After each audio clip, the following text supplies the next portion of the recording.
आप मुझे जंजीरों में जकड़ सकते हैं, यातना दे सकते हैं, यहाँ तक कि आप इस शरीर को नष्ट कर सकते हैं, लेकिन आप कभी मेरे विचारों को कैद नहीं कर सकते।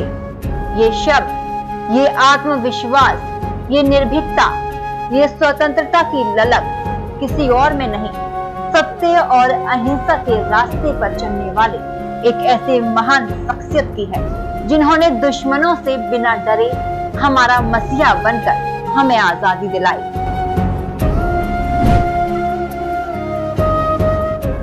नमस्कार, मैं हूं अनीशा और आप सब देख रहे हैं प्रहाता दर्पण न्यूज। जिन्होंने ये कमाल करके दिखाया था वो कोई और नहीं, सत्य और अहिंसा के पुजारी महात्मा गांधी थे। मोहनदास करमचंद गांधी का जन्म 2 अक्टूबर 1869 में राज्य के पोरबंदर में हुआ था। गांधी जी एक मध्य वर्गीय कट्टर हिंदूवादी परिवार में जन्मे थे। उनके पिता करमचंद गांधी पहले ब्रिटिश शासन के अधीन पोरबंदर के दीवान थे। गांधी की मां अत्यंत सरल स्वभाव की थी। उनकी मां एक धार्मिक महिला थी जो अक्सर पूजा पाठ के लिए मंदिर जाती थी और उपवास रखा करती थी। मां ने मोहन को हिंदू परंपरा और नैतिकताओं का पक्का पाठ पढ़ाया था। उन्होंने गांधी को हमेशा शाकाहारी बने रहने की हिदायत दी। मां से मोहन को धार्मिकता, साधारण रहन सहन और अहिंसा की सीख भी मिली। मोहन को उनकी मां के स्वभाव से भी जाना जाता है, जिनके चरित्र की छाप मोहनदास के व्यक्तित्व से देखी जा सकती है। मोहनदास करमचंद गांधी का जन्म दिवस 2 अक्टूबर को पूरी दुनिया में अंतर्राष्ट्रीय अहिंसा दिवस के रूप में मनाया जाता है। संयुक्त राष्ट्र महासभा ने 15 जून 2007 को एक प्रस्ताव पारित कर दुनिया से यह आग्रह किया कि वे शांति और अहिंसा के विचार पर अमल करें और महात्मा गांधी के जन्म दिवस को अंतर्राष्ट्रीय अहिंसा दिवस के रूप में मनाएं। इस दिवस का उद्देश्य संपूर्ण विश्व में शांति स्थापित करना और अहिंसा का मार्ग अपनाना था। इस दिन को विश्व अहिंसा दिवस के रूप में भी मनाया जाता है। गांधी जी को अलग अलग नामों से बुलाया जाता है। कोई उन्हें बापू कहता है तो कोई उन्हें महात्मा कहता है, तो कोई उन्हें अहिंसा का देवता कहता है और उन्हें राष्ट्रपिता के नाम से भी जाना जाता है। लेकिन क्या आप जानते हैं बापू के ये अलग अलग नाम किसने दिए? आज हम आपको इसके बारे में बताएंगे। सबसे पहले जानेंगे कि गांधी को महात्मा की उपाधि कैसे मिली। मोहनदास से महात्मा बनने का सफर इतना आसान नहीं था। इस सफर को मात्र कुछ शब्दों में समेटा भी नहीं जा सकता। महात्मा शब्द संस्कृत से लिया गया है। इस शब्द का मतलब होता है महान आत्मा। गांधी जी को पहली बार रविंद्रनाथ टैगोर ने महात्मा शब्द से संबोधित किया था। हालांकि कुछ इतिहासकारों का मानना ये भी है कि गांधी जी को सबसे पहली बार 1915 में राजवैद्य जीवन राम कालिदास ने उन्हें महात्मा कहकर संबोधित किया था। लेकिन इतिहास की ज्यादातर किताबों में यही पढ़ने को मिलता है कि सबसे पहले रविंद्रनाथ टैगोर ने ही उन्हें महात्मा शब्द से संबोधित किया था। मार्च 1915 को गांधी जी और टैगोर की पहली मुलाकात शांति निकेतन में हुई थी। इसके बाद से इन दोनों महापुरुषों ने देश की आजादी में अहम योगदान दिया।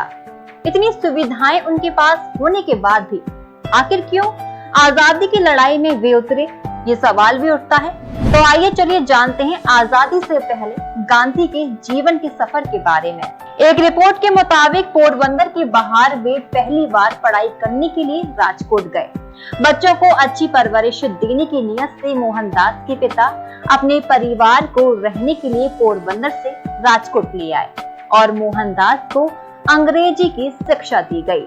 परिवार की परंपरा के खिलाफ जाकर मोहनदास करमचंद गांधी ने चोरी करने, शराब पीने और मांसाहार खाने जैसे कई काम शुरू कर दिए थे। फिर भी उस उम्र में मोहनदास को अपने अंदर सुधार लाने की ख्वाहिश थी। हर उस काम के बाद जो उनकी नजर में पाप था वे प्रायश्चित करते थे। इसका वर्णन उन्होंने अपनी किताब सत्य के प्रयोग में किया है। जब मोहनदास करमचंद गांधी के पिता मृत्युशैया पर थे, मोहनदास उन्हें छोड़कर अपनी पत्नी के पास चले गए। और उसी वक्त उनके पिता का निधन हो गया। इस घटना के बाद गांधी को अपने व्यवहार पर बहुत पछतावा हुआ। उनके पहले बच्चे का निधन जन्म के कुछ ही समय बाद हो गया, तो गांधी ने इसे अपने पाप के लिए ईश्वर का दंड माना। उनके जीवन में बदलाव का मोड़ तब आया जब वह 1888 में लंदन में कानून की पढ़ाई करने गए। महात्मा मुंबई के भावनगर कॉलेज में पढ़ाई नहीं करना चाहते थे। वह विदेश जाकर लंदन के मशहूर इनर टेम्पल में कानून की पढ़ाई करना चाहते थे। परिवार के बुजुर्गों ने मोहनदास को समझाने का प्रयास भी किया।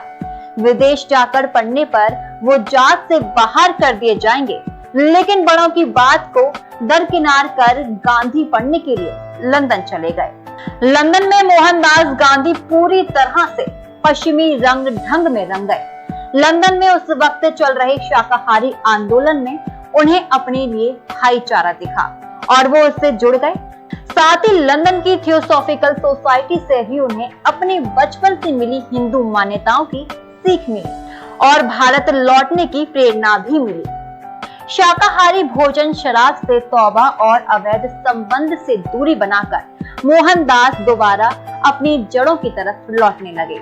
थियोसॉफिकल सोसाइटी की प्रेरणा से उन्होंने विश्व बंधुत्व का अपना सिद्धांत बनाया, जिसमें सभी इंसानों और धर्मों को मनाने वालों को बराबरी का दर्जा देने का सपना था।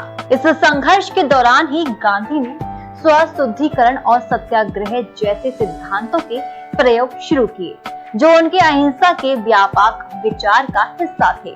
इसी दौरान गांधी ने ब्रह्मचर्य का प्रण भी लिया और सफेद धोती पहननी शुरू कर दी, जिसे हिंदू परंपरा गमी का वस्त्र माना जाता है। यहीं से भारत की आजादी की जंग शुरू हुई। आज हम क्रांतिकारी वीरों की वजह से ही आजादी की सांस ले रहे हैं। आज गांधी जी भले हमारे बीच में नहीं हैं, लेकिन उनके विचार आज भी हमारे जीवन में जिंदा हैं, जो हमारे जीवन में महत्वपूर्ण योगदान देते हैं। जय हिंद, जय भारत।